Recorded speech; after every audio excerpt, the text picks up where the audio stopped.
Of course, this song is Dolphin Dance by Herbie Hancock, and it comes out of the New Real Book. What I'm trying to show here is, a kind of a basic way to play a complicated song. All right, now I know I have a lot of beginners out there, and they want to play kind of advanced stuff, get the sound of more modern jazz in their ears. But, some of these chord progressions can be pretty challenging. And so let me go over my thoughts about it. So we're going to start off with E flat major 7th. And right here we have it's going to be a complicated chord, right? D flat major, it's like D flat major 7th over E flat. And then what are you supposed to play the melody at the same time? It could be pretty tough. So it's like you could do something like that. I just go to a suspended chord, kind of like, the original Real Book chart, I think just has that suspended chord. So that's probably the easiest way. Just play it like that. If you want to add in a C, perhaps, or an, that would make it right there. And then back to E flat. D minor 7th, and then I'm just going to move those two down while I hold the bottom notes, right? D minor 7 to G7. I'm going to try not to use too many inversions because chords sound good in root position. Now, Now, another thing that beginners get confused about a lot is all the 9ths, the 11ths, and 13ths and stuff like that, and all of them mean a 7th chord, all right? So really, you should probably ignore almost every single 9, 11, or 13 and just think of it as a 7. So A flat major 7, and it just so happens that the melody is the sharp 11, and I suppose if you wanted to put in a 9th, you could, but it's really not necessary. All right. Now, I think in the original Real Book, it's an A flat dominant 7th. And, you could play the root, the 7th, the melody, and put the 3rd right there. And, that would be a pretty nice open voicing. I'm going to try to stick to closed left-hand voicings as much as possible, but when the melody gets really low, there's really no other choice because, playing all this stuff down low gets kind of muddy. All right. Same thing here. Just play the root in the 7th and put the 3rd in right underneath the melody. Come up here and play D 7th. G major 7th. If you play just the root in the 5th, and there's the melody notes the 3rd, and then you go right to the major 7th. That's all you need to do. And all you have to do is slide out those two notes. Now you could do 7ths instead if you wanted to, like this. And then go up to A minor 7th like that. It's almost never necessary to put a 5th into the chord. I mean, you can certainly do it. Might sound a little fuller or richer, but it doesn't really define the chord. So, all right here it says F minor 11th. No, F minor 7th. That's all you need. Don't try to do F minor 11th and go like that and everything. Look. Here's the 11th right here. It's in the melody. And even if it wasn't, F minor 7th is the chord. You can add things like I could put the 9 in too, but F minor 11th, all it means is F minor 7th.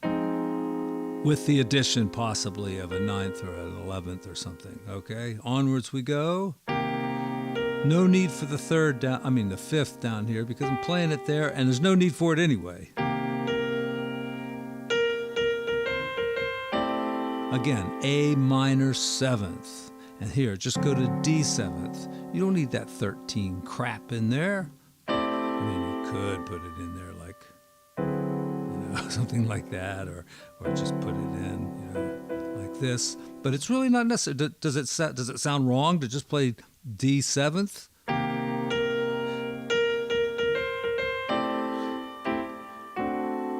No, it sounds perfectly fine. G major 7th.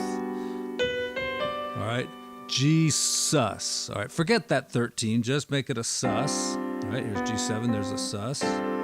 We added the 9. What's the 13? It's this. Really not necessary. A over G. I always, the original chart was just another G sus there. That's with the E flat in there. Do I really have to figure that chord out? Okay, so E flat, major, 7th, the 5th is here, flat it. The root is on the bottom, so you get that chord.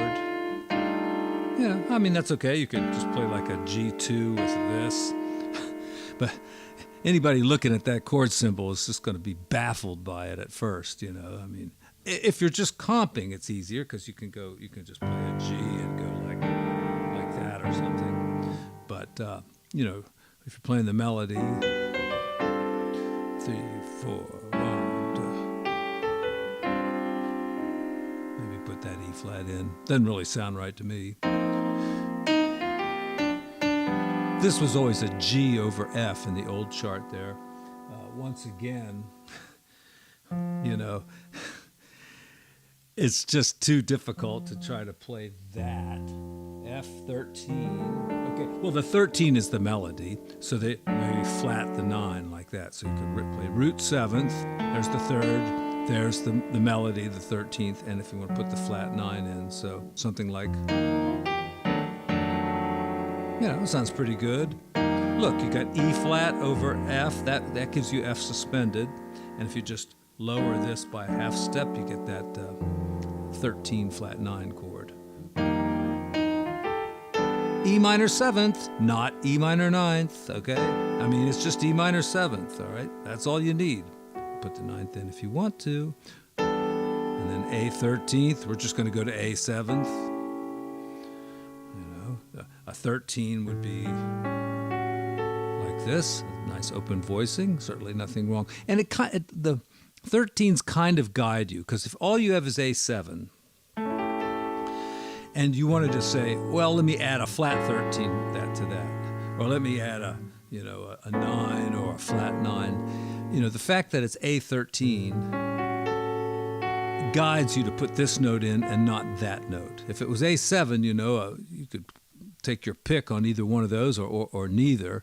And, if you're playing along with a guitar player and he does A13 and you do a with a flat 13, it's not going to sound too great. So that's what that's there for. And you can do it this way if you want to. But, like I say, you're more of a beginner, right? So E minor 7th, A 7th. And then E flat 7th. All right, there's the sharp 11th anyway.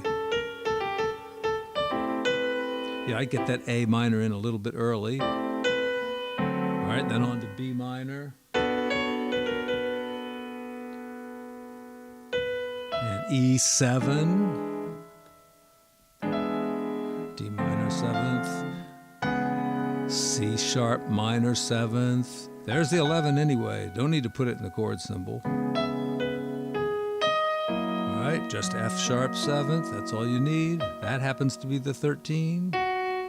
And here, different books have different things. I always think like a B minor and then a minor 7th. It's kind of the same thing. Maybe you can make that be,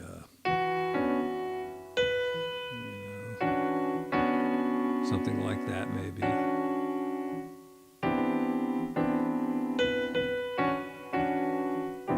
Kind of reminds me of that, what is that bullshit going around? Neo soul, where they take one note and they, harmonize all this weird stuff over it.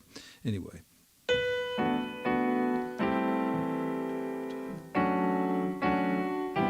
And then down to like E flat suspended. Now this is kind of an interesting one. All right. That's what I came up with for that. And then this, I'm going to do a rootless voicing here of C7, sharp 9, and another rootless voicing like this for G7. And then we're back to C minor.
Well, that's the song. I hope you enjoy it. It's a great song, and even if you're not like an advanced player and can take a solo and stuff over this song, it's still a good song to kind of get these new, more modern chord progressions into your ears, and get the sound of this. And when you're ready, you'll be able to do something more with it. All right, thanks to all my folks over there on Patreon. I appreciate the support I've been getting on PayPal as well, and take care, everybody.